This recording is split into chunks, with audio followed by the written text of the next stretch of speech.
এখন বাজে দুপুর 2টো, আর আজকে ছিল বিশ্বকর্মা পুজো, যার কারণে কলেজ ছুটি ছিল আর আমি এদিকে ঘরে বসে বোরিং হচ্ছিলাম। অনেক দিন ধরে একটা জায়গায় যাবো ভাবছিলাম, তবে সময়ের অভাবে যাওয়াই হচ্ছিল না। তো ভাবলাম আজকে যেহেতু ছুটি আছে তো যাওয়াই যাক। তোমরা এতক্ষণ বুঝতেই পেরেছো যে আমি কোথায় যাব। আজকে আমি গেছিলাম ওয়াইটি শপে। দুর্গানগর স্টেশনে নামলে তোমরা এই পোস্টারটা সবাই দেখতে পারবে। যত রকমেরই শাড়ি দেখি না কেন, আজকাল একটু আমার সিল্কের প্রতি যেন ভালোবাসাটা বেশিই জন্মেছে।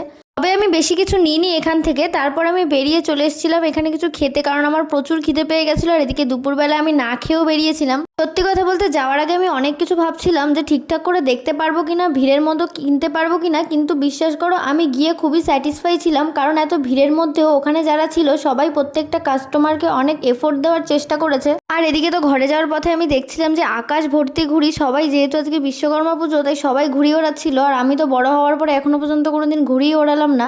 আর এদিকে দেখছিলাম দুটো ভাই ঘুড়ি সব নিয়ে কালেক্ট করে নিজেদের কাছে রাখছে। তো আর একটা ভাই আমাকে এখানে কাশফুল তুলে এনে দিয়েছিল। আমি যেহেতু খুব একটা ফুল টুল গাছ থেকে তুলি না, পছন্দ হয় তবে আমার গাছেই বেশি ভালো লাগে। তো দিল যখন নিয়েই নিলাম। আজকের ভিডিওটা এই পর্যন্ত, বাই।